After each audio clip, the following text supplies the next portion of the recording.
The state of Destiny 2 is concerning. Interesting. I don't know about you, but I'm really starting to feel like the Destiny 2 community could use a dub right now. Things Like over the we past all. few weeks, I guess, have been kind of discouraging. Not to be a Debbie Downer or anything, maybe it just seems this way because we're in that post-Lightfall content lull. But a lot's been going on in D2 lately that's been making me scratch my head. If you've been out touching grass, I'll fill you in on everything that's been going on. Hopefully things improve, No one has been out touching grass. Let's be real. because again, goddamn do I feel like we need a win right now. But on a quick serious note, did you know that one man every hour, every day is diagnosed with testicular cancer? It's the most common form of cancer in men from Ugh. ages 15 to 35. And I know, every time I usually do an ad with my good friends over at Manscaped, I'm usually joking about balls, but why don't we talk about the importance of checking in with your balls? You know, in between the ball jokes. Manscaped has partnered with the Testicular Cancer Society yet again to help you take care down there. So many men out there, including me, use Manscaped products to keep a clean shop Okay. downtown. But while we're down there, the Testicular Cancer Society wants to remind you to check yourself for testicular cancer with easy once-a-month routine at-home self-health checks. To help remind all the bros out there to check yourselves for testicular cancer, you can get the special TCS I mean, it's important, but it's one of those subjects, we don't really want to talk about. Lawnmower 4.0 trimmer for a limited time. There's only 10,000 of these bad boys being made, so make sure to get yours while supplies last. Ah, yes, this is probably one of those that has a light, so you can shine it on your scrotum and pretend it's a submarine or something. Ah, Manshaved. Truly, truly too good to be deserved by humanity. Manscaped takes shaving and saving balls very seriously. They are donating $25,000 to their longtime partner, the Testicular Cancer Society, to help those impacted by testicular cancer. Respect. To either purchase the special edition TCS Lawnmower good cause. 4.0 to support the cause, or for more info on how you can perform simple routine self-checks at home, It's purple, visit that's nice. manscaped.com/TCS or donate at testicularcancersociety.org. This month, you can use my code TCS Fallout for 20% off and free shipping. Again, use code TCS Fallout at manscaped.com/TCS. All right, we back. Here's the latest D2 shenanigans. Last week, Bungie put out their mid-season patch, which for the Okay. most part, we the community were pretty hyped about. Mainly because the patch was intended to deliver a lot of key weapon buffs that most people were looking forward to. The Revision Zero, also known as the tank top rifle, was getting the buff in PvE. Auto rifles, pulse rifles, hand cannons, sidearms, and scout Wow. rifles were all getting a damage buff in PvE. I'll explain the Destiny patching situation real quick for anyone who's really wondering. Things that people care about are neglected for months, if not years. Things that people do not care about get hotfixed almost. If there's a bug and people can use it and it's fun and they like it, it gets patched in the speed of light. If there's a bug that completely ruins the experience of everyone, it stays. Until Destiny 3 is released, most likely. Rapid fire frame snipers were getting a big recoil reduction and more. Good times all around. But when the patch dropped, a lot of people noticed pretty quickly that things were off. Like, really off. Forbes writer Look at that, pros. The weapon buffs feel really good. Cons, the entire rest of the game is broken. Now that's a good pros and cons list, not gonna lie. noticed pretty quickly that things were off. Like, really off. Yeah. Forbes writer and occasional Elon Musk antagonist Paul Tassi put together a big list of everything going wrong, mentioning that they could either be bugs or the rarely seen but often feared stealth nerfs. That article and Scary. tweet caught fire pretty quickly, and Bungie jumped in that same day on Twitter to confirm that they were in fact intended nerfs, which just accidentally got left out of the patch notes.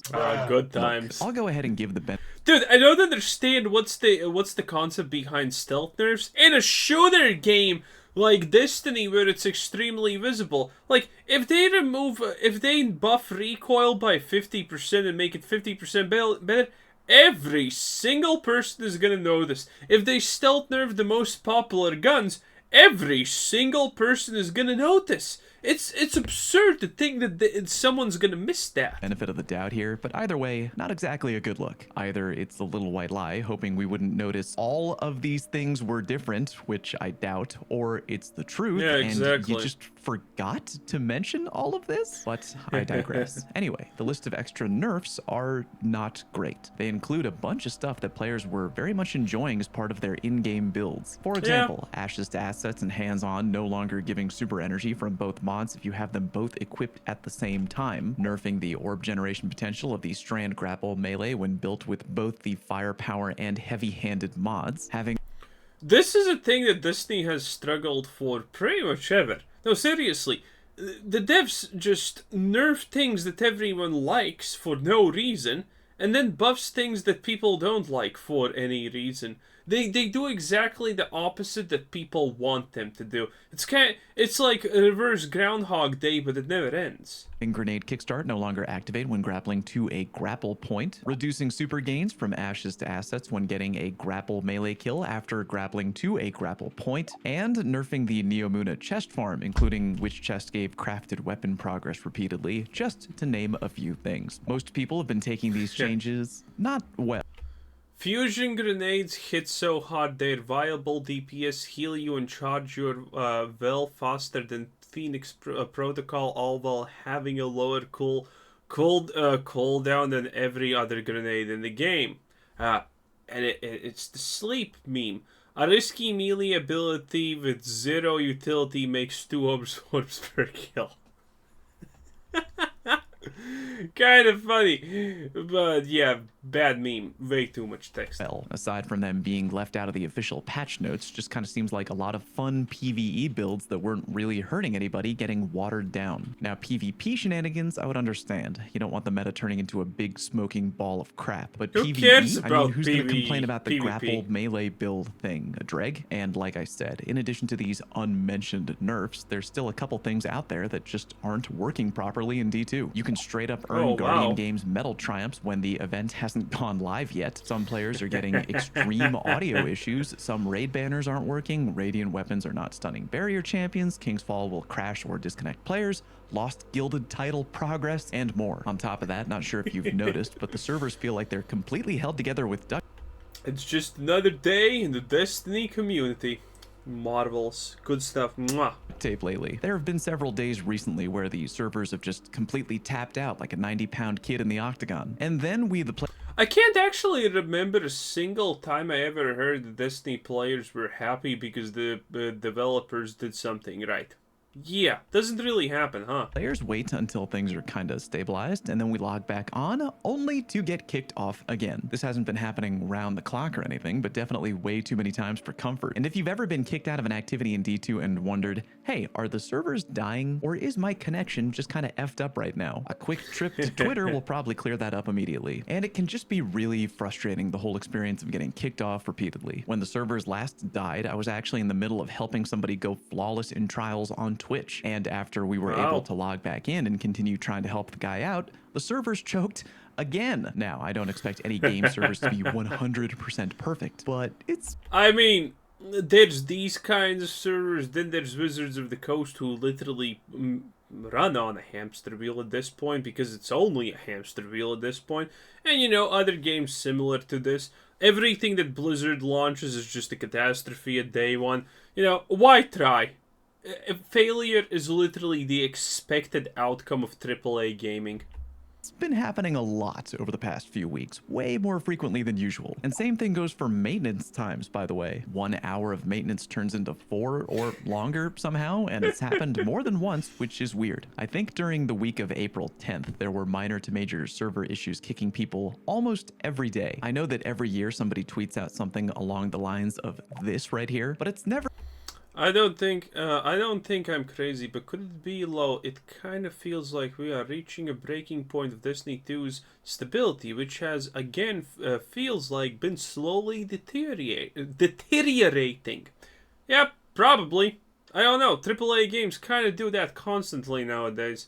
Never felt super real to me until now, if you can believe it. Bungie has repeatedly mentioned that the final shape will be the conclusion of the Light and Darkness saga, but not necessarily the end of the Destiny franchise as a whole, leading a lot of people to believe that Destiny will be continued in some way, shape, or form beyond the final shape, which I think is Destiny awesome. 3. But goddamn, if that's gonna happen, I feel like we're gonna need way better servers and not so many problems each time a new patch drops. Oh, and also, cheating is back now, apparently. Not like it Yay! ever 100% left, but That's IMO, good. we were enjoying a nice little era of peace and quiet after the initial implementation of BattlEye. But lately, there's been a noticeable rise in cheaters in PvP game types like Comp and Trials. And I'm not talking about players who have a 100% accuracy rating over multiple games Amazing. with Sniper or PvP. something subtle like that. I'm Yay. talking about blatant flying across the map at the speed of PvP. sound and ready to dick you down level cheat.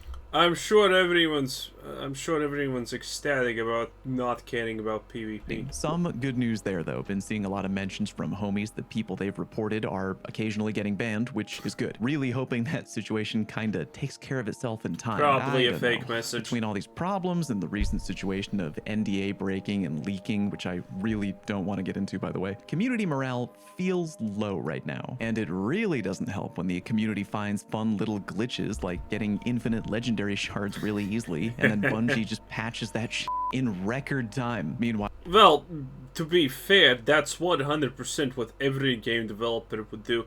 Imagine you create something that's supposed to be more or less a grind, right? And then what happens? Well, people just cap it out instantaneously and get all you can get from it, and then they don't want to play the game. Of course that's gonna be one of the rare few things that every company is gonna patch real fast. there's a glitch that lets you quit out of comp games without getting a quitter penalty or losing comp rank at all. And yeah, I know, one problem is probably way easier to fix than the other, but goddamn, was the shard farm really hurting anyone? And last but Probably. not least, Trials matchmaking has been temporarily changed, and I don't think I've spoken to one person yet who actually enjoys the changes. Unfortunately, I can't weigh in on those changes myself because I was out all weekend. Whoa! And it doesn't really help lies. that the only other connection-based PvP playlist we have apparently goes away when Trials comes out. Here's hoping that in the near future we get some Yo. much-needed Ws, either personal victories from the community or some top-shelf announcements from Bungo, because I feel like lately we freaking need it. If you're new to the channel, please subscribe and appreciate those who do. Thank you very Yeah, it much was for pretty watching, and fun. I'll see you on stream. That's impressive. That's impressive. I'm always honestly impressed about the fact that Destiny 2 players are so dedicated and whatnot, and they love their game. But man, again, every AAA game for some reason is just incompetent. And they do this constantly. Buff things that no one cares about, nerf things that everyone likes, because why? There's no explanation ever. In any case, this was a great one. What an experience. What a time to be alive.